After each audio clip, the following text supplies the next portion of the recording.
प्यारे दोस्तों नमस्ते, स्वागत है आप सभी लोगों का हमारे YouTube चैनल में। तो देखिए दोस्तों, आज हम करने वाले हैं प्रैक्टिस सेट 2.6 के क्वेश्चंस को। तो ये जो हमारा प्रैक्टिस सेट 2.6 है ना, इसमें टोटल कितने क्वेश्चंस दिए गए हैं? तो 10 क्वेश्चंस दिए गए हैं, जिनमें से 4 क्वेश्चन को हम लोग यहाँ पर इस लेक्चर में सॉल्व करने वाले हैं। ठीक है, तो चलिए फिर स्टार्ट करते हैं। तो आप लोगों को ना मैं थोड़ा सा ये 2.6 के बारे में बता देती हूँ कि यहाँ पर हम क्या सीखने वाले हैं। तो देखो, यहाँ पर हम एप्लीकेशन सीखेंगे किसका? क्वाड्रेटिक इक्वेशन का, यानी कि जो हमारा क्वाड्रेटिक इक्वेशन है ना, उसको वर्ड प्रॉब्लम्स में कैसे अप्लाई करना है, ये हम यहाँ पर समझने वाले हैं। तो आपको वर्ड प्रॉब्लम्स दिए रहेंगे जिन्हें आपको सॉल्व करना है। तो देखो, आप ये कैसे सॉल्व करोगे, सुनो ध्यान से। सबसे पहली चीज आपको क्या करनी है ना, जो भी क्वेश्चन दिया गया है उसको अच्छे से रीड करना है। अगर एक बार में समझ नहीं आता तो 2 से 3 बार उसको रीड करो अच्छे से। ठीक है, फिर उसके बाद आप क्या करोगे, ये करने के बाद अब आप देखो क्वेश्चन में कि आपको क्या फाइंड करना है। तो जो फाइंड करना रहेगा उसको आप कोई एक वेरिएबल अज्यूम कर लोगे, जैसे एक्स आप अज्यूम कर लोगे। फिर उसके बाद क्या करोगे, आप पढ़ोगे क्वेश्चन ना, तो आपको समझ में आएगा कि उसमें ना कंडीशन भी दी गई है।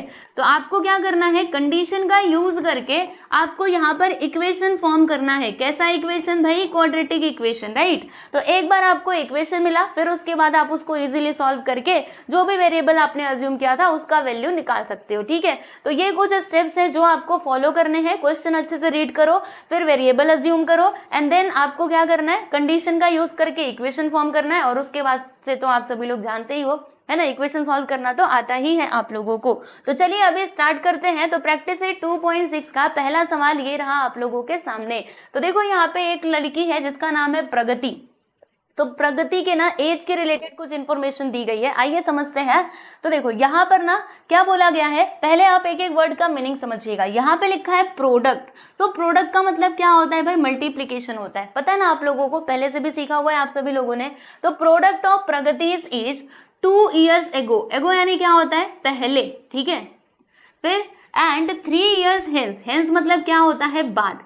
यानी कहने का मतलब क्या है, सुनो। जो प्रगति है ना प्यारे बच्चों, प्रगति का एज 2 साल पहले जितना था और 3 साल के बाद जितना होगा, इन दोनों का प्रोडक्ट करने पे हमें क्या मिलता है? 84। ठीक है, तो ये यहाँ पर कंडीशन दी गई है कि प्रगति का एज 2 साल पहले जितना था और 3 साल के बाद जितना होगा, इन सभी का मल्टीप्लीकेशन कितना होता है? 84 होता है। ठीक है, तो ये तो हमारा कंडीशन है। अब आगे देखो क्या निकालना है, फाइंड हर प्रेजेंट एज, यानी कि जो आपकी प्रीति है ना, उसका हमें प्रेजेंट एज फाइंड करना है कि अब भी वो कितने वर्ष की है। तो ये कैसे निकालोगे? देखो, जो आपको फाइंड करना है उसको आप एक्स अज्यूम कर लोगे। ओके, तो आइए फिर इसका सॉल्यूशन हम डायरेक्टली स्टार्ट करते हैं। बड़े ध्यान से समझिएगा, इट्स वेरी इजी, आपको सारी बातें समझ में आएंगी। ओके, तो पहले जो हमें फाइंड करना है उसको हम अज्यूम कर लेते हैं। क्या अज्यूम करेंगे? एक्स अज्यूम करेंगे। तो यहाँ पे हम लिखते हैं कि लेट प्रगतिज, ठीक है, present age be X years, यानी कि जो प्रगति है ना उसका प्रेजेंट एज कितना है? एक्स ईयर्स है, ऐसा हमने अज्यूम कर लिया। ठीक है, फिर उसके बाद यहाँ पर जो कंडीशन दी गई है, देखो कंडीशन में क्या क्या लिखा हुआ है। 2 साल पहले का इसका एज लिया है और 3 साल के बाद वाला एज लिया है। तो पहले हम ये निकाल लेते हैं कि 2 साल पहले ये कितने साल की रही होगी और 3 साल के बाद कितनी होगी, तब जाके हम ये जो यहाँ पे कंडीशन दी गई है उसका हम यूज कर पाएंगे, है कि नहीं। तो देखो, यहाँ पर अगर मैं आपको बताऊं, आप ध्यान से सुनना, जो प्रगति है ना इसका प्रेजेंट एज कितना है? प्रेजेंट एज है एक्स ईयर्स। ओके, समझ में आ रहा है, ये इसका प्रेजेंट एज है। तो मुझे बच्चों एक बात बताना कि 2 साल पहले, अगर अभी है ये एक्स ईयर्स की, तो 2 साल पहले कितने साल की रही होगी? तो 2 साल पहले इसका एज रहा होगा x-2। ठीक है, x-2 कैसे आया? हमको तो समझ नहीं आया, आओ ना बताती हूँ। जैसे देखो, मान लो अभी कोई बच्चा है 5 साल का, आप एक बच्चे को देख रहे हो, वो है 5 साल का। ठीक है, तो मुझे एक बात बताओ कि यही सेम बच्चा जो अभी 5 साल का है, वो 2 साल पहले कितने साल का रहा होगा? कितने साल का रहा होगा? 3 साल का रहा होगा। 3 हमें कैसे मिला? तो हमने क्या किया, 5 में से 2 को माइनस किया और बोला अरे ये तो 2 साल पहले 3 साल का रहा होगा, है कि नहीं। तो अगर ये हमारी प्रगति है अभी एक्स ईयर्स की, तो 2 साल पहले कितने साल की रही होगी? तो ये रही होगी x-2 ईयर्स की। ठीक है, ओके। फिर यहाँ पर देखो, अब यही सेम बच्चा है अभी 5 साल का, है ना। तो मैंने आपसे पूछा कि बताओ 3 साल के बाद ये कितने साल का होगा, तो आप क्या करोगे, इसके एज में ना ये 3 को जोड़ दोगे और बोलोगे कि 3 साल के बाद ये हो जाएगा 8 साल का, है ना। तो अभी मुझे एक बात बताओ, प्रगति है x ईयर्स की, तो 3 साल के बाद कितने साल की हो जाएगी, तो 3 साल के बाद इसका एज हो जाएगा x + 3 ईयर्स। ओके, इतनी बात समझ में आई। तो देखो ये है प्रगति का प्रेजेंट एज और ये है उसका 2 साल पहले वाला एज और ये है 3 साल बाद वाला एज। ठीक है, देख रहे हो कि नहीं। तो यहाँ पे ना, यहाँ पे कंडीशन में जो दिया गया था कि 2 साल पहले और 3 साल बाद, तो हमने दोनों एजेस निकाल लिए हैं, ये हो गया पहले वाला, ये हो गया बाद वाला। अब ये जो कंडीशन यहाँ पर क्वेश्चन में दी गई है उसका हम यूज कर सकते हैं। ठीक है, तो यहाँ पर हम लिखेंगे प्यारे बच्चों, क्या लिखेंगे कि by the given condition. Okay, bye given condition, यानी जो यहाँ पे कंडीशन दी गई है ना उस हिसाब से अगर आप देखोगे तो कैसा इक्वेशन फॉर्म होगा। ध्यान से सुनना, क्या लिखा है यहाँ पे कि प्रोडक्ट ऑफ, प्रोडक्ट मतलब क्या होता है, मल्टीप्लीकेशन। तो product of Pragati is 2 years ago, यानी 2 साल पहले उसका जितना एज था, कितना था एज उसका, x - 2। ठीक है, और फिर किसके साथ इसका प्रोडक्ट करना है, तो 3 ईयर्स हेंस, यानी 3 साल बाद उसका जो एज होगा ना वो। ठीक है, तो जब हम इन दोनों का प्रोडक्ट करते हैं तो हमें कितना मिलता है भाई, 84 मिलता है। तो यहाँ पर मैंने लिख दिया 84। ठीक है, समझ आया। एक बार फिर से बता रही हूँ, अच्छे से और ध्यान से सुनिए। यहाँ पे लिखा हुआ है कि जो प्रगति है ना, प्रगति का एज 2 साल पहले जितना था और 3 साल के बाद जितना होगा, अगर हम उन दोनों का प्रोडक्ट करते हैं तो हमें क्या मिलता है, 84 मिलता है। ऐसा हमारे क्वेश्चन में दिया गया है। ठीक है, तो क्वेश्चन पढ़ा और हमने यहाँ पे जो इक्वेशन है उसको फॉर्म कर लिया। ठीक है, चलो भाई यहाँ तक तो कर लिया है ना, आधा काम तो हमारा कंप्लीट हुआ। अब जरा इसको सिंप्लीफाई कर दो और सिंप्लीफाई करने से आपको ना यहाँ पे क्वाड्रेटिक इक्वेशन मिलेगा। देखिएगा, देखो इन दोनों का हमें क्या करना होगा, मल्टीप्लाई करना होगा, राइट। तो देखिए ये x का मल्टीप्लाई x में करेंगे तो कितना आएगा, तो यहाँ पर आ जाएगा x का स्क्वायर। x का मल्टीप्लाई 3 में करेंगे तो यहाँ पे 3x आएगा। फिर -2 का मल्टीप्लाई x में करेंगे तो -2x आएगा और ये -2 का मल्टीप्लाई 3 में किया तो 2 3 6 और प्लस माइनस माइनस हो जाता है। फिर उसके बाद बिल्कुल which is equal to 84, right, which is equal to 84। अब हम क्या करें, अब इसको जरा सॉल्व कर लो। और क्या करोगे, यहाँ पे लिखा है x², उसके बाद प्लस 3x - 2x करेंगे तो आंसर कितना आएगा, तो 3 में से 2 गया तो 1, यानी कि यहाँ पर x आ जाएगा -6। 84 को मैंने बोला तो इधर आ जा, 84 इधर आएगा तो माइनस में हो जाएगा। अब इन दोनों को करो सॉल्व, तो यहाँ पे x² प्लस x और -6 - 84, तो बोलो यहाँ पर क्या आएगा, दोनों आपस में जुड़ जाएंगे क्योंकि दोनों माइनस में है, तो कितना आएगा, -90 आ जाएगा, विच इज इक्वल टू 0। तो ये देखो यहाँ पर हमें ये क्वाड्रेटिक इक्वेशन मिल चुका है। अब देख लो ध्यान से, मिला कि नहीं। अब आपको क्या करना है, देखो क्वाड्रेटिक इक्वेशन को सॉल्व करके, अब क्योंकि हमें x का वैल्यू चाहिए ना, तो इस क्वाड्रेटिक इक्वेशन को हम सॉल्व करके x का वैल्यू निकाल सकते हैं कि नहीं, यस बिल्कुल निकाल सकते हैं। ठीक है, तो अब हम क्या करेंगे, इस क्वाड्रेटिक इक्वेशन को सॉल्व करेंगे। तो देखो मैं आपको बताऊं, क्वाड्रेटिक इक्वेशन को सॉल्व करने के हमने वैसे तो कई सारे मेथड देखे हैं, 3 मेथड देखे थे, completing the square method, factorization method और फॉर्मूला मेथड। तो आप किसी भी मेथड से सॉल्व कर सकते हो, आपकी मर्जी। लेकिन अभी मैं यहाँ पर करने वाली हूँ कौन सा method use, factorization method. Okay, चलिए फैक्टराइजेशन मेथड में क्या होता है, यहाँ पे x² का कोएफिशिएंट क्या है, 1, फिर लास्ट वाला टर्म हमारा क्या है, -90, इन दोनों का मल्टीप्लाई किया तो -90 आया। अब आपको इसके ऐसे 2 फैक्टर्स बताने हैं कि मल्टीप्लाई करने पे तो -90 आना चाहिए, प्लस या माइनस करने पे हमें मिलना चाहिए, देखो +1, यहाँ पर x है ना, यानी कि +1 मिलना चाहिए। फैक्टराइजेशन मेथड याद कर लो, तो बोलो ऐसे दो फैक्टर्स कौन से होंगे, तो ये हो सकते हैं 10 × 9 हो सकते हैं, है ना, क्योंकि 10 9 = 90 और 10 में से 9 गया तो 1 आ जाएगा, तो इसको माइनस में ले लेना और इसको आप प्लस में ले लेना, सिंपल। ठीक है, तो अभी हम क्या करेंगे, जो मिडिल वाला टर्म है उसकी जगह पे इसको लिखेंगे, है ना, इसकी जगह पे उन दोनों को लिखेंगे। तो यहाँ पर आएगा x², फिर plus 10x -9x -90 which is equal to 0। ठीक है, यहाँ तक समझ में आया। अब इसमें से हमें कुछ ना कुछ तो कॉमन लेना पड़ेगा, रुको जरा से इसको ऊपर कर लूँ, आओ कॉमन ले लेते हैं। देखो यहाँ पे पहले हम जोड़ी बना लेते हैं कि कहाँ से कॉमन लेना है। देखो इसमें से एक कॉमन लेंगे, इसमें से किसी को कॉमन लेंगे, इन दोनों में से हम क्या कॉमन ले सकते हैं, देखो x इधर भी है इधर भी है, यानी x को हम कॉमन ले सकते हैं। तो ब्रैकेट के अंदर क्या बचेगा, यहाँ पे 2 बार x था, एक x गया तो एक x बचा हुआ है, फिर यहाँ पे +10 आ जाएगा, x तो बाहर गया है, यहाँ से हम क्या बाहर ले सकते हैं, -9 को बाहर लिया जा सकता है, तो -9 को मैंने बाहर ले लिया। ब्रैकेट के अंदर क्या बचेगा, देखो अगर आप माइनस बाहर ले रहे हो तो जो माइनस में था वो प्लस में हो जाएगा, जो प्लस में था वो माइनस में हो जाएगा।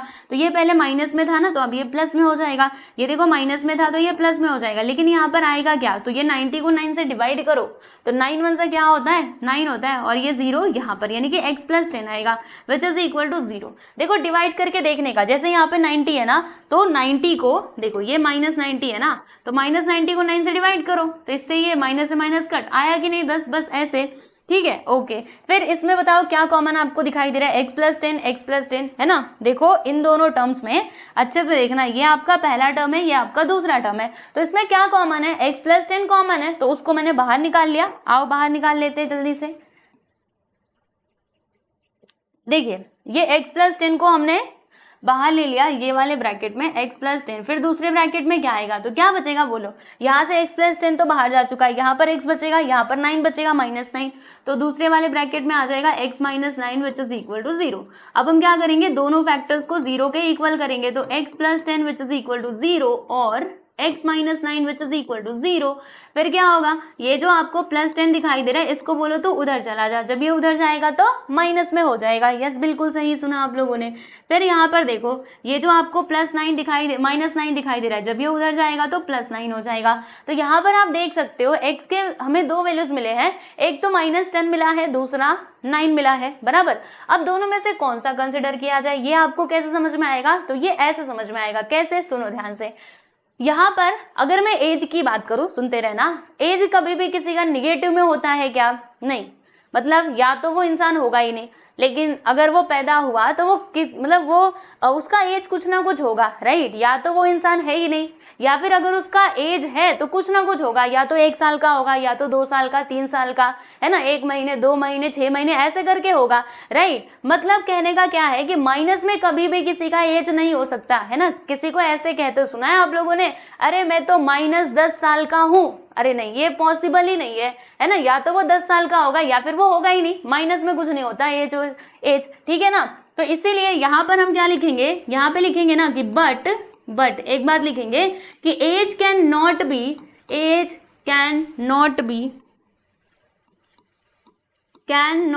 बी नेगेटिव, ठीक है ना।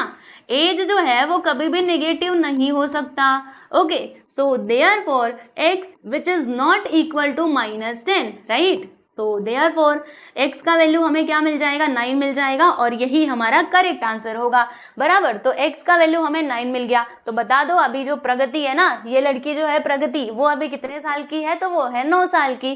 तो यहाँ पे हम लिख देंगे कि therefore present age of Pragati is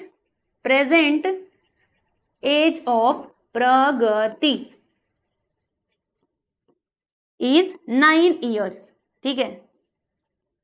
यानी कि जो प्रगति है ना वो कितने साल की है, वो है 9 साल की, ठीक है। क्लियर हुआ। तो बस ये था आपका सॉल्यूशन, देख लो कितना सिंपल है। तो क्या करना है, पहले क्वेश्चन को अच्छे से पढ़ो, फिर वेरिएबल्स अज्यूम करो, इक्वेशन फॉर्म करो और सॉल्व करो, आंसर मिल जाएगा, ठीक है। चलो आगे बढ़ते हैं, नेक्स्ट क्वेश्चन की हम बात करेंगे विच इज क्वेश्चन नंबर 2।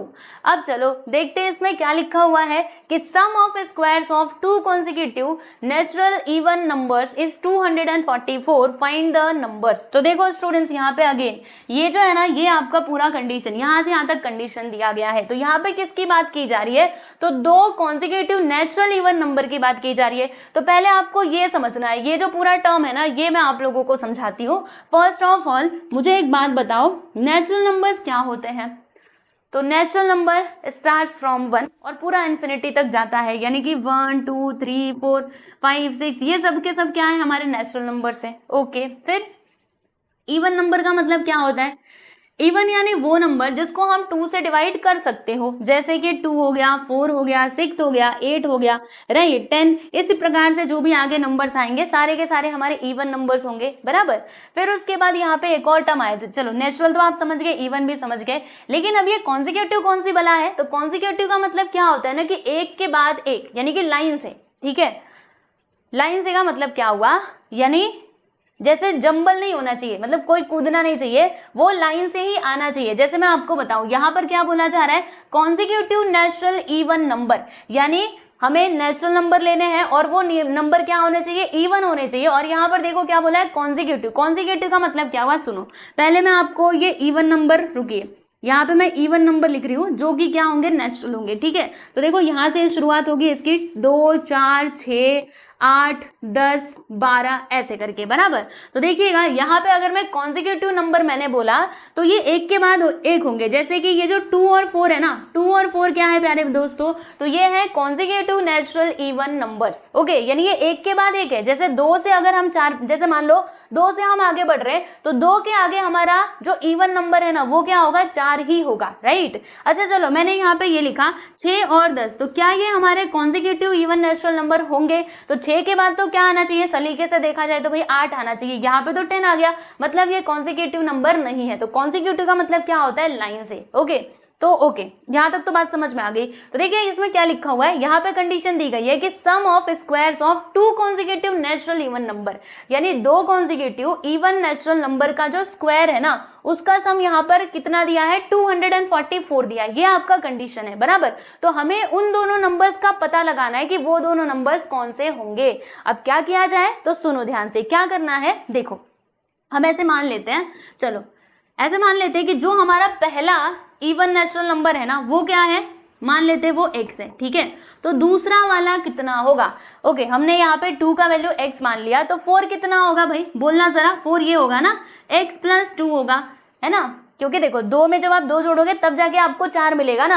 यानी यहाँ से हमें एक बात समझ में आ जानी चाहिए कि अगर हम कॉन्जिक्यूटिव इवन नेचुरल नंबर ले रहे हैं तो याद रखो, अगर आपका पहला नंबर x है तो दूसरा नंबर क्या होगा, x + 2 ही होगा। यहाँ पर इन्हें इधर भी करके देख लो, जैसे मान लो हमने इसको x मान लिया, तो ये जो इसके आगे वाला कॉन्जिक्यूटिव नंबर है वो क्या होगा, बोलो, यहाँ पर हो जाएगा x + 2, x + 2 ही होगा ना, क्योंकि 10 में 2 जोड़ेंगे तो 12 आएगा, समझ रहे हो। तो हम यहाँ पर क्या करने वाले, देखो पहले नंबर को हम कंसिडर करने वाले x, तो जब पहले नंबर को हम मान लेंगे तो दूसरा नंबर तो हमें खुद मतलब हमें खुद ब खुद मिल जाएगा, राइट। और इस प्रकार से यहाँ पर जो कंडीशन दी गई है उसका यूज करेंगे और फिर आंसर निकालेंगे, ठीक है ना। चलिए तो फिर इसका सॉल्यूशन हम स्टार्ट करते हैं। अब आ जाओ प्रॉपरली इसको लिखते हैं, अभी तक तो बस हम इसको समझ रहे थे। तो चलिए यहाँ पे हम अज्यूम करते हैं, क्या अज्यूम करेंगे कि let the first even natural number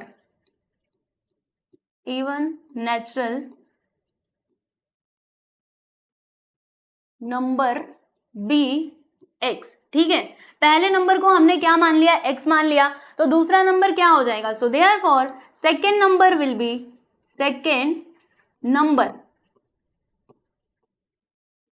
B दूसरा नंबर हमारा क्या हो जाएगा भाई, वो हमारा हो जाएगा x + 2, ठीक है।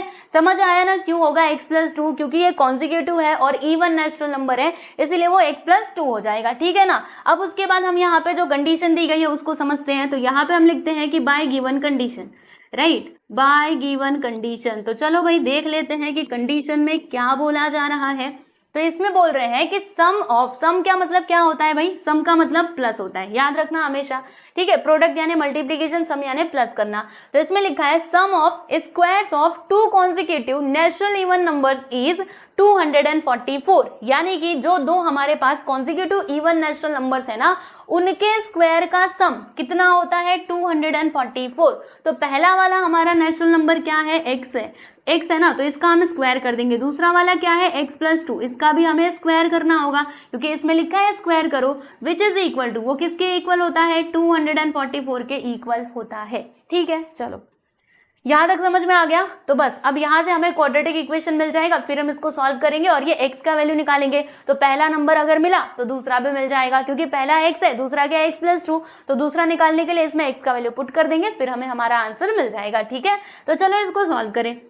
यहाँ पे लिख दिया x² प्लस, अब इसको क्या करेंगे, a + b the whole square का फॉर्मूला यूज करके ना इसको एक्सपांड करेंगे। आओ फॉर्मूला आपको लिख करके बताती हूँ। a + b the whole square क्या होता है, a² + 2ab + b का स्क्वायर, ओके। तो देखिएगा यहाँ पर ये मान लो a है और ये b है, तो इधर क्या आएगा x² फिर +2ab, यानी कि 2ab बोला ना, तो 2 2 = 4, यहाँ पे 4x आ जाएगा। आप करके देख लेना, इसको एक्सपांड करना पता चल जाएगा। यहाँ पे 4 आएगा क्योंकि 2 पहले से होता है, फिर वो x 2x और फिर वो 2 आ गया, 2 2 = 4, ठीक है। फिर यहाँ पे 2 का स्क्वायर कर देंगे तो कितना आएगा 4 आएगा, विच इज इक्वल टू 244। यहाँ पर हमने ये वाला फॉर्मूला यूज किया, ठीक है। फिर देखो यहाँ पर क्या आएगा, तो x square plus x square करेंगे तो यहाँ पे 2x स्क्वायर आ जाएगा। फिर देखो इधर 4x लिख दिया प्लस 4, फिर ये 244 को इधर बुला लो, जब ये इधर आएगा तो माइनस में हो जाएगा, राइट। ओके, अब आगे देखो यहाँ पे लिखा 2x स्क्वायर प्लस 4x, और यहाँ पे देखो 4 माइनस 244 कर दो, यानी 244 में से ये मतलब 4 को माइनस कर दो तो कितना आएगा, यहाँ पे आ जाएगा minus 240 which is equal to 0। समझ आया माइनस क्यों आया, क्योंकि ग्रेटर नंबर का साइन है माइनस में, इसलिए वो माइनस में आएगा। ओके, चलिए अब आगे देखिए आप लोग, यहाँ पर मैंने आपको क्या सिखाया है, एक बात बताई है कि अगर हमारा इक्वेशन छोटा हो ना तो उसको छोटा कर लेना चाहिए। तो ये जो इक्वेशन है ना ये छोटा हो सकता है, तो इसीलिए हम क्या करेंगे, इसको छोटा करने के लिए 2 से ना डिवाइड कर देंगे हर एक टर्म को, इससे क्या होगा ये छोटा हो जाएगा, समझे। आप बोलेंगे इसको नहीं किया, लो भाई कर दो, नहीं करते तो भी उसका आंसर 0 ही रहता, और कर दोगे ना फिर भी वो आंसर 0 ही आएगा। चलो अब इसको काटो, 2 से 2 कट, यहाँ पर आ गया एक्स स्क्वायर प्लस, यहाँ पे 2 1 2, 2 2 4, इधर आ गया 2x, फिर इसको काटो, 2 1 2, 2 2 4, 120, यहाँ पर आ गया 120 which is equal to 0, 0 divided by 2 is 0, ठीक है। ओके, फिर यहाँ पर देखो इसका, अब हम इसको सॉल्व करेंगे। क्वाड्रेटिक इक्वेशन तो हमारे पास आ चुका है, अब इसे करना है सॉल्व। तो क्वाड्रेटिक इक्वेशन सॉल्व करने के तो वैसे आपके पास मेथड है 3, लेकिन हम कौन सा मेथड यहाँ पर यूज करेंगे, तो हम यहाँ पर लगाने वाले हैं फैक्टराइजेशन मेथड। ओके, चलिए फैक्टराइजेशन मेथड क्या कहता है, इसका कोएफिशिएंट क्या है 1 है, और यहाँ पे हमारा थर्ड टर्म इज माइनस 120, दोनों का मल्टीप्लाई किया तो माइनस 120 आएगा। अब इसके ऐसे दो फैक्टर्स बताइए, मल्टीप्लाई करने पे तो ये मिलना चाहिए और प्लस या माइनस करने पे तो हमें 2 मिलना चाहिए। तो सोचो ऐसे दो फैक्टर्स क्या हो सकते हैं, तो ये हो सकते हैं 10 और 12, और माइनस में कौन सा रहेगा, तो देखो यहाँ पे ये प्लस है ना, तो छोटा नंबर माइनस में रहेगा, बड़ा नंबर प्लस में रहेगा, है ना, तभी तो +2 आ पाएगा, और इन दोनों का मल्टीप्लाई करेंगे तो माइनस 120 भी आ जाएगा। तो चलिए अब ये जो मिडिल वाला टर्म है इसको इससे रिप्लेस करते हैं। तो देखिए यहाँ पे एक्स स्क्वायर, फिर क्या आएगा, देखो इधर इसकी जगह पे वो 10 और 12 आ जाएगा, तो 10x plus 12x minus 120 which is equal to 0। अब हमें क्या करना है, यहाँ से हमें कॉमन लेना है, इधर से भी और इधर से भी। देखो हम कैसे करेंगे, यहाँ से हम x को बाहर निकाल लेंगे, ब्रैकेट के अंदर क्या आएगा x माइनस 10। कैसे x माइनस 10 आ गया, हमें तो समझ ही नहीं आया। देखो ना यहाँ पर 2 बार x था, एक x बाहर गया तो एक x तो बचा हुआ है, फिर यहाँ से x बाहर गया, बाकी 10 तो बचा हुआ है ना। और यहाँ से देखो हम लोग क्या बाहर निकाल सकते हैं, यहाँ से ये जो 12 आपको दिखाई दे रहा है इसको बाहर निकाल लो, तो ब्रैकेट के अंदर क्या बचेगा, इधर x बचेगा, 120 को 12 से डिवाइड करो 10 आएगा, तो यहाँ पर आ गया हमारा -10। ठीक है, माइनस क्यों आया, क्योंकि +12 को बाहर लिया था ना, विच इज इक्वल टू 0। अब देखो इसमें क्या कॉमन है, तो ये जो x माइनस 10 दिखाई दे रहा है दिस इज कॉमन, तो हम क्या करेंगे इसको ना एक मतलब बाहर निकाल करके लिखेंगे। आओ दिखाती हूँ आपको, आगे का इधर करती हूँ। देखो x माइनस 10 को हमने एक दूसरे ब्रैकेट में लिखा, यहाँ पे x माइनस 10, फिर एक मिनट, दूसरे ब्रैकेट में क्या लिखेंगे, देखो x plus 12 which is equal to 0, यहाँ पे लिखा x plus 12 which is equal to 0 बराबर। फिर इसको इक्वेट करेंगे 0 के, तो x minus 10 which is equal to 0 और x plus 12 which is equal to 0। ठीक है, फिर क्या सुनो, यहाँ पर x बराबर -10 को उधर भेजा तो +10 हो जाएगा, फिर यहाँ पर ये जो +12 है इसको उस साइड भेजा तो -12 हो जाएगा। तो यहाँ पर x के हमें दो वैल्यूज मिले हैं, एक तो प्लस में मिला है, दूसरा माइनस में मिला है, तो किसको कंसिडर किया जाए। तो पहले आपको क्वेश्चन पढ़ना बहुत जरूरी है। क्वेश्चन में लिखा है कि नेचुरल इवन नंबर, तो नेचुरल नंबर कभी भी माइनस में होता है क्या, नहीं, नेचुरल नंबर तो शुरू ही हो रहा है 1 से और पूरा वो आगे आगे ही जाएगा, पीछे तो नहीं जाने वाला है ना, यानी कि नेचुरल नंबर हमारा कभी भी माइनस में नहीं होता है। तो यहाँ पे हम लिखेंगे कि but natural numbers can not be negative. ठीक है, can not be negative, natural number कभी भी हमारा माइनस में नहीं हो सकता। So therefore x which is not equal to -12, तो बोलना जरा x का वैल्यू हम क्या यहाँ पर लेंगे, 10 लेंगे, और यही हमारा करेक्ट आंसर होगा। समझे, मतलब जो हमारा पहला इवन नेचुरल नंबर है वो हमें मिलता है x, तो दूसरा नंबर क्या मिलेगा, x प्लस 10 मिल जाएगा, x प्लस 2 मिलेगा। x प्लस 2 का मतलब क्या हुआ कि 10 प्लस 2। ठीक है, तो देखो यहाँ पे अभी हम लिखते हैं कि देयरफॉर फाइनली फर्स्ट नंबर, रुकिए, फर्स्ट नंबर क्या था, x था, तो इसका वैल्यू कितना आया 10। एंड सेकेंड नंबर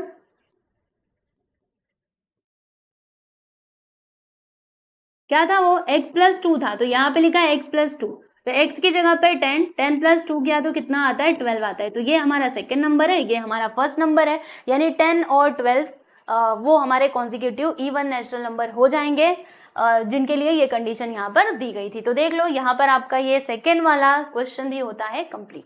ठीक है, चलिए देख लीजिए इसको अच्छे से, फिर उसके बाद हम चलते हैं हमारे अगले सवाल की तरफ, विच इज क्वेश्चन नंबर 3।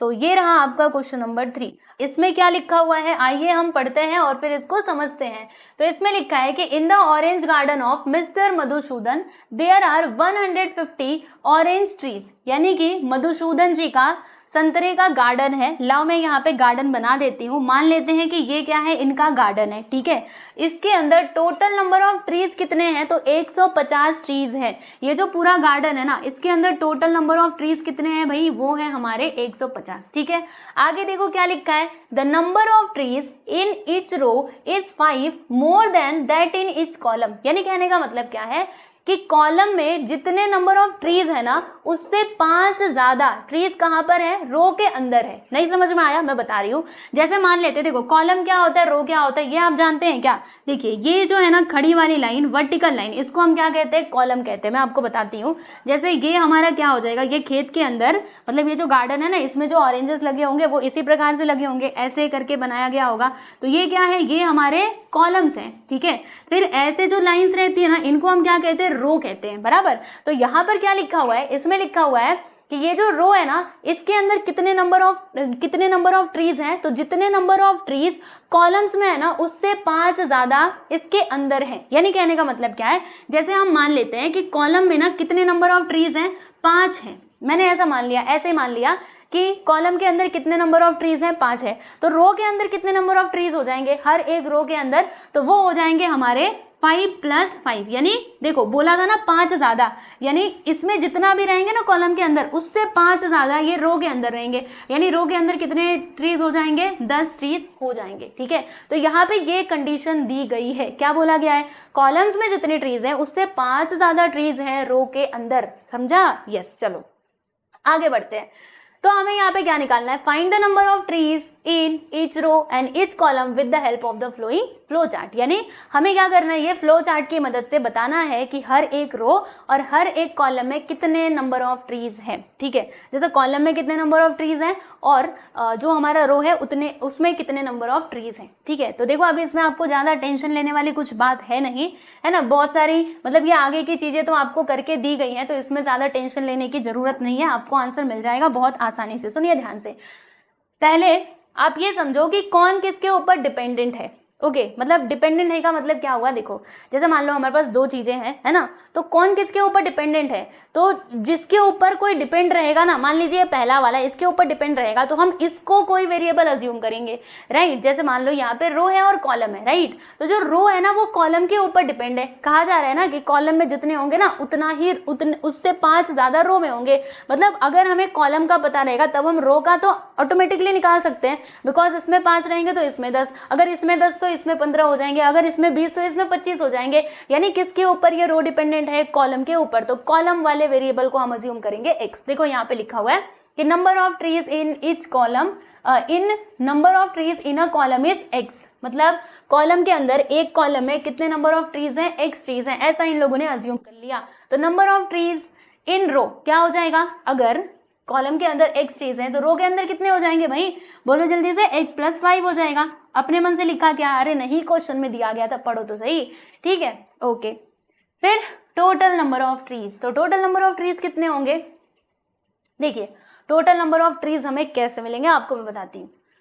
सुनिए ध्यान से, पहले मैंने यहाँ पे ना ये रो बना दिए, ये लो मेरा रो हो गया, और ये मेरे कॉलम्स, ये रो है ना, पहला रो दूसरा रो, ये देखो पहला रो दूसरा रो और ये मेरा तीसरा रो, और आप देख सकते हो ये 4 कॉलम्स है, 1 2 3 4। ठीक है, अब मुझे बताना है, मान लो ये पेड़ है, ये जो मैंने गोला गोला बनाया ना ये हमारे पेड़ है, ठीक है, मतलब ट्रीज है। तो मैंने आपसे पूछा कि बताओ यहाँ पे कितने नंबर ऑफ ट्रीज हैं, तो आप क्या करोगे, मतलब जल्दी से आपको कैलकुलेशन करके बताना है, गिनने का आपके पास टाइम नहीं है। तो आप क्या करोगे, देखोगे इसमें कितने नंबर ऑफ कॉलम्स है, 1 2 3 4, यहाँ पे लिखोगे 4। फिर कितने नंबर ऑफ रोज है, अरे 1 2 3, फिर दोनों का मल्टीप्लाई कर दोगे और बोलोगे अरे वाह इसमें ना 12 ट्रीज है। यहाँ पर जो हम गार्डन देख रहे हैं इसमें कितने नंबर ऑफ ट्रीज हैं, 12 ट्रीज है। तो हमने टोटल नंबर ऑफ ट्रीज निकालने के लिए क्या किया, मल्टीप्लाई किया। किसका किसका मल्टीप्लाई किया, तो कॉलम और रो का। ओके, यानी रोज और कॉलम्स का मल्टीप्लाई करने से हमें क्या मिलता है, टोटल नंबर ऑफ ट्रीज मिलते हैं। अब देख लो 12 ही होंगे, काउंट कर लो, 1 2 3 4 5 6 7 8 9 10 11 12। ठीक है, तो टोटल नंबर ऑफ ट्रीज बताने हैं तो क्या करेंगे, number of columns in a tree and number of rose in a tree, दोनों को मल्टीप्लाई किया तो पता चल जाएगा। आओ मल्टीप्लाई करते हैं, number of columns in a, number of trees in a column and row के अंदर, ये देखो इन दोनों का मल्टीप्लाई करेंगे तो हमें मिलेगा टोटल नंबर ऑफ ट्रीज। ठीक है, फिर ये एरो इधर आ गया, फ्रेम क्वाड्रेटिक इक्वेशन। अब इसकी मदद से क्वाड्रेटिक इक्वेशन हमें फॉर्म करना है, तो आइए यहाँ पर हम फॉर्म करते हैं और सुनते रहिएगा। टोटल नंबर ऑफ ट्रीज,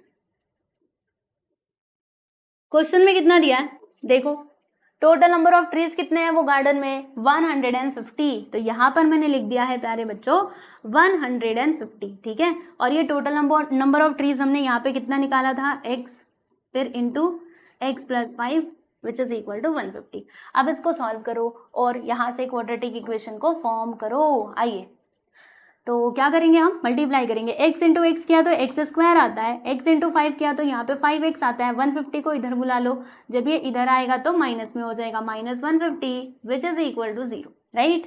फिर हम क्या करेंगे, देखो हमने क्वाड्रेटिक इक्वेशन फॉर्म कर लिया, ये स्टेप कंप्लीट। फिर फाइंड x, अब आपको x निकालना है, तो x निकालने के आपके पास कई सारे मेथड है, 3 मेथड मैंने आपको सिखाया, उनमें से कोई भी मेथड यूज कर लो। चलो हम इधर फैक्टराइजेशन मेथड का यूज करते हैं। तो यहाँ पे x² का कोएफिशिएंट क्या है 1, यहाँ पे थर्ड टर्म इज -150, दोनों का मल्टीप्लाई करेंगे तो -150 आएगा। अब इसके ऐसे 2 फैक्टर्स बताइए कि मल्टीप्लाई करने पे तो हमें 150 मिलना चाहिए माइनस में, और प्लस या माइनस करने पे ये प्लस 5 मिलना चाहिए। तो सोचो ऐसे 2 फैक्टर्स क्या होंगे, तो वो हो जाएंगे 15 और 10। माइनस में हम क्या रखें, तो इधर प्लस है ना, तो इसको माइनस में रखना पड़ेगा, इसको प्लस में, बराबर। अब आ जाओ इसको रिप्लेस करते, x² plus 15x minus 10x minus 150 which is equal to 0। ठीक है, चलिए अब यहाँ से हम कुछ कॉमन ले लेते हैं। बताइए इसमें से क्या कॉमन ले सकते हैं, यहाँ से हम x को बाहर निकाल सकते हैं, ब्रैकेट के अंदर बचेगा x + 15, यहाँ से -10 को बाहर ले सकते हैं, ब्रैकेट के अंदर बचेगा x + 15 which is equal to 0। ये तो समझ में आया, पर ये ना आ रहा है, कैसे आया है 15, देखो इधर -10 को बाहर निकाले, ये माइनस में था तो प्लस में हो गया, ये x तो रह गया ना। फिर उसके बाद यहाँ पर माइनस माइनस क्या होता है, प्लस होता है, तो यहाँ पे प्लस आ जाएगा, है ना, ये माइनस में था तो वो प्लस में हो जाएगा। फिर 150 को 10 से आप डिवाइड करके देख लेना, 15 ही मिलेगा। ओके चलो आगे चलते हैं, और हमें तो अभी x निकालना है ना, अभी तक हमारा टास्क कंप्लीट नहीं हुआ है। देखो इसमें बताओ क्या कॉमन ले सकते हैं, x + 15 को हम कॉमन ले सकते हैं, तो यहाँ पर x + 15 को कॉमन ले लिया, दूसरे ब्रैकेट में क्या आएगा, x - 10 बराबर 0, फिर x + 15 which is equal to 0 और x - 10 which is equal to 0। x + 15, एक minute, x which is equal to +15 उधर जाएगा तो -15 हो जाएगा, फिर यहाँ से -10 उधर जाएगा तो +10 हो जाएगा। ठीक है, तो x के आपको 2 वैल्यूज मिले हैं, एक तो -15, दूसरा +10। अब किसको कंसिडर किया जाए, तो देखो आपको बताती हूँ, x को हमने क्या अज्यूम किया था, number of trees in a column. तो देखो कॉलम में जो आपके नंबर ऑफ ट्रीज है ना, वो कोई ना कोई नंबर में होंगे, पॉजिटिव में ही होंगे, वो कभी भी माइनस में नहीं हो सकते। हम ऐसे नहीं बोलेंगे कि इस कॉलम में -1 ट्रीज है या फिर -10 ट्रीज है ना, या तो वो होंगे या फिर वो होंगे ही नहीं, माइनस में कुछ नहीं होने वाला। यानी कि नंबर ऑफ ट्रीज जो है ना वो कभी भी माइनस में नहीं हो सकता, तो ये तो इसका आंसर नहीं होगा। तो फिर इसका करेक्ट आंसर हो जाएगा 10। तो आप यहाँ पे लिखोगे but number of trees can not be negative, ये कभी भी नेगेटिव नहीं हो सकता, राइट। सो देयरफॉर x का वैल्यू हम क्या ले लेंगे, +10 ले लेंगे, और यही हमारा करेक्ट आंसर हो जाएगा। तो number of trees in a column कितने आ गए, number of trees in a column is, बोलो कितना, 10। ठीक है, यहाँ पे 10 थोड़ा दूसरे कलर से लिखो तभी तो पता चलेगा इसका आंसर लिखा है। ठीक, अच्छा x बोला था फाइंड करने के लिए, तो x के हमें दो वैल्यूज मिले हैं, -15 और ये +10, तो दोनों में से करेक्ट आंसर ये हो जाएगा। नंबर ऑफ ट्रीज इन अ रो कितना होगा, तो रो में देखो कितने थे, x + 5 थे ना, देखो x + 5, तो x का वैल्यू बोलना जरा, 10 लिया है हमने, देखो तो यहाँ पर कितना आ जाएगा, x + 5 यानी 10 + 5 करेंगे तो 15, यानी कि नंबर ऑफ ट्रीज इन अ रो कितने हो गए, 10 + 5 किया तो 15 ट्रीज हैं रोज के अंदर, और कॉलम्स में कितने ट्रीज हैं, 10। तो बस ये है आपका आंसर, आप देख सकते हो यहाँ पर हमने हमारा ये क्वेश्चन कंप्लीट कर लिया। यस बिल्कुल ऐसे ही करना था, तो एक्टिविटी वाले क्वेश्चंस को ऐसे सॉल्व किया जाता है, आप देख लो इसको अच्छे से, और फिर हम चलते हैं हम आगे। ठीक है,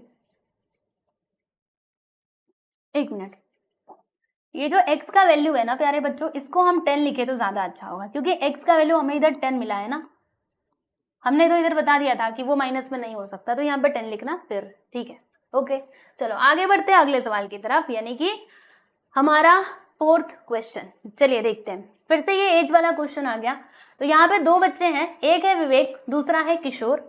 ठीक है, तो यहाँ पर इनका एज के बारे में कुछ तो इन्फॉर्मेशन दी गई है, आइए जरा हम पढ़ते हैं और फिर समझते हैं। यहाँ पे लिखा है Vivek is older than Kishore by 5 years, मतलब जो विवेक है ना वो ओल्डर यानी क्या होता है, बड़ा होना, ठीक है, यंगर यानी छोटा होना। तो ये जो हमारा विवेक है ना, तो ये ओल्डर है यानी बड़ा है, किससे बड़ा है, किशोर से। कितने साल बड़ा है, 5 साल बड़ा है। तो देखो कौन सा वेरिएबल किसके ऊपर डिपेंडेंट है, देखो जो जिसके ऊपर डिपेंड रहेगा उसको हम कंसिडर करेंगे। यहाँ पे ये विवेक है, यहाँ पे है किशोर। ठीक है, तो ये जो विवेक है ना वो किशोर से 5 साल बड़ा है। किससे बड़ा है, 5 साल किशोर से बड़ा है ना। तो ये जो आपका किशोर है ना प्यारे बच्चों, देखो एक डिपेंडेंट होता है, एक इंडिपेंडेंट होता है। तो किशोर जो है ना वो इंडिपेंडेंट है, डिपेंडेंट कौन है, विवेक। ओके, वो इसके ऊपर डिपेंडेंट है, इसीलिए हम इसको x मानेंगे ना कि इसको मानेंगे। ठीक है, याद रखना जो हमारा इंडिपेंडेंट होगा ना उसको मानेंगे, और जो डिपेंडेंट होगा उसको x नहीं मानेंगे। ओके, तो अगर ये x ईयर्स का है तो ये कितने साल का हो जाएगा, x + 5 ईयर्स का हो जाएगा। सिंपल, विवेक इतना, किशोर इतना। ठीक है, आगे देखो क्या लिखा है, the sum of the reciprocals. Reciprocals यानी क्या होता है, अपोजिट कर देना, मतलब न्यूमरेटर को डिनोमिनेटर बना देना, डिनोमिनेटर को न्यूमरेटर बना देना। जैसे अभी किशोर है x ईयर्स का, इसका रेसिप्रोकल क्या हो जाएगा, 1/x, मतलब इसके नीचे कुछ नहीं यानी 1, तो इसको ऊपर कर दिया, एक को नीचे कर दिया, इसका रेसिप्रोकल क्या हो जाएगा, 1/x + 5। बात समझ में आई, ओके। तो देखो यहाँ पे क्या लिखा है कि the sum of the reciprocal of their ages is 1/6, यानी ये जो दोनों है ना किशोर और विवेक, इनके एजेस का जब हम रेसिप्रोकल करके सम करते हैं तो कितना आता है, 1/6 आता है। Then find their present ages, तो फिर हमें किशोर और विवेक का प्रेजेंट एज निकालना है। बहुत सिंपल सवाल है, आओ मैं आपको सॉल्व करके दिखाती हूँ, देखिएगा अभी कितना जल्दी आंसर मिलेगा इसका। देखो हम यहाँ पे अज्यूम कर लेंगे इंडिपेंडेंट कौन है, किशोर ना, तो यहाँ पे लिखते हैं कि let the present age of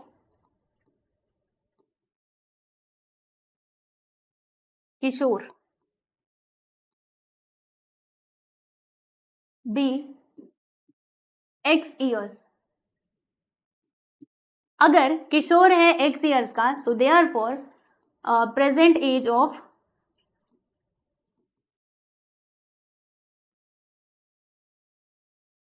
present, ये टी है, present age of Vivek which is equal to क्या हो जाएगा, बोलो x + 5 हो जाएगा। x + 5 क्यों होगा, क्योंकि क्वेश्चन में बोला गया था कि ये बड़ा है 5 साल किशोर से, इसीलिए हमने इसको x + 5 कर दिया। ठीक है, चलो यहाँ तक बात समझ में आ गई। अब उसके बाद हम कंडीशन देख लेते हैं और फिर यहाँ पे इक्वेशन फॉर्म करते हैं। यहाँ पे लिखेंगे बाय गिवन कंडीशन।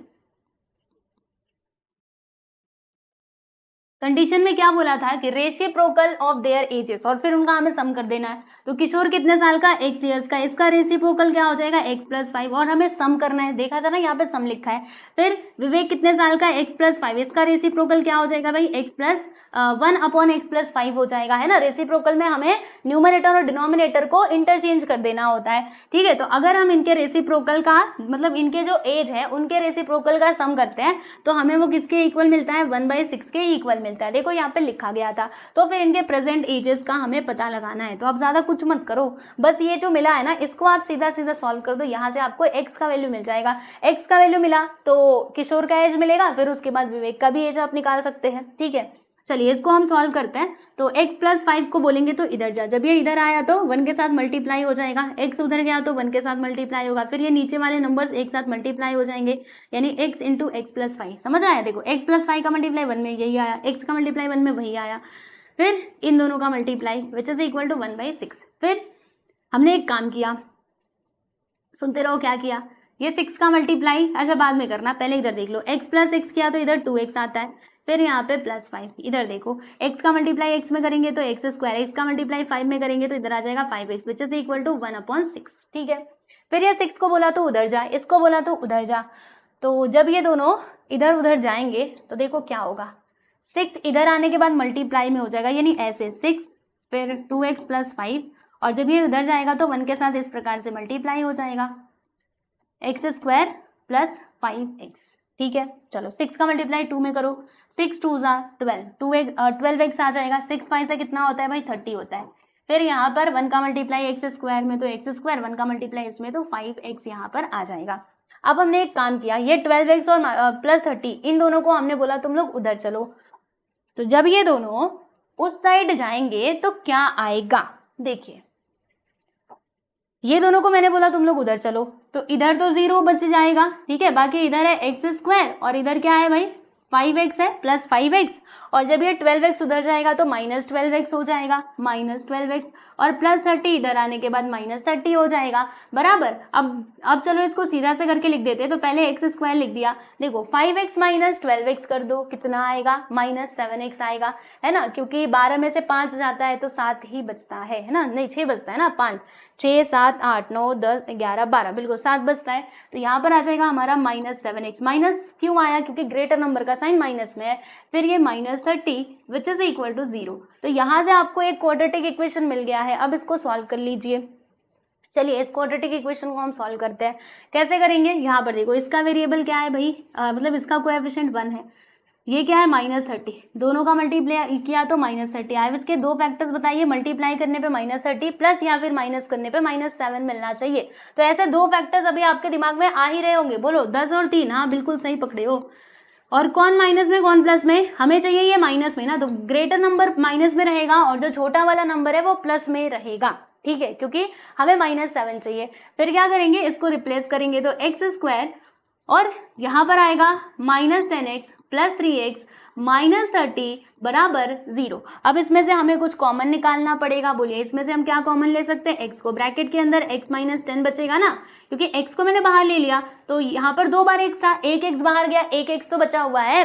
वैसे ही यहाँ पर देखिए, यहाँ पर x बाहर गया, 10 तो बचा है ना, फिर इसमें से मैंने +3 को बाहर ले लिया, ब्रैकेट के अंदर क्या आएगा, x माइनस 3 1 सा क्या होता है 3, है ना, मतलब जब आप इसको 30 को 3 से डिवाइड करोगे तो आपको 10 ही मिलेगा, करके देख लेना, विच इज इक्वल टू 0। इसमें क्या कॉमन है, x माइनस 10 कॉमन है, फिर ये x plus 3 which is equal to 0, तो यहाँ पर क्या आएगा x minus 10 which is equal to 0 और x plus 3 which is equal to 0। फिर यहाँ से देखो x which is equal to -10 उधर गया तो +10, यहाँ पर देखो +3 उधर जाएगा तो -3 हो जाएगा। ओके, तो यहाँ पर x के ना आपको दो वैल्यूज मिले हैं, एक तो +10 दूसरा -3। तो मुझे एक बात बताओ, एज हमारा नेगेटिव नहीं हो सकता, यहाँ पर हमने x क्या माना था, एज ही तो माना था ना किशोर का, तो age can not be negative, तो यहाँ पर हम लिखेंगे कि but age can not be in negative, है ना, कभी भी वो माइनस में नहीं हो सकता, right. So therefore x can not be equal to -3, right. तो x का वैल्यू हमें क्या मिल जाएगा, x which is equal to +10। तो देख सकते हो यहाँ पर हमने x का वैल्यू निकाल लिया, यानी कि जो किशोर का एज है ना वो हमने निकाल लिया, और किशोर का मिला, उसके बाद हमें विवेक का भी मिल जाएगा। तो बस अभी फाइनली इसका आंसर लिखो आप लोग कि finally therefore present age of किशोर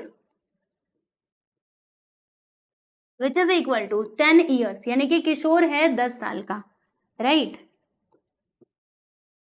किशोर है 10 साल का, और यहाँ पे हम लिखते हैं एंड प्रेजेंट एज ऑफ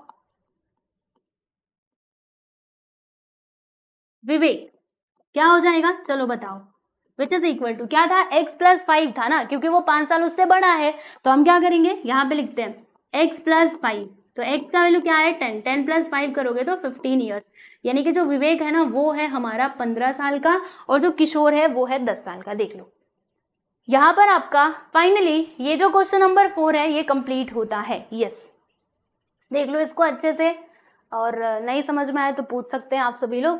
ठीक है, तो फाइनली मैंने आपको बोला था ना कि हम लोग यहाँ पे 4 क्वेश्चन सॉल्व करेंगे इस लेक्चर में, तो बच्चों हमने 4 क्वेश्चंस कंप्लीट कर लिए हैं, आप देख सकते हो। ठीक है, अब जो बचे हुए क्वेश्चंस हैं, जैसे कि 6 क्वेश्चन अभी भी बचे हुए हैं, तो उन 6 क्वेश्चंस को हम लोग आगे आने वाले वीडियोज में सॉल्व करेंगे। ठीक है, तो आज के लिए बस इतना ही, मिलते हैं नेक्स्ट वीडियो में। Bye bye everyone.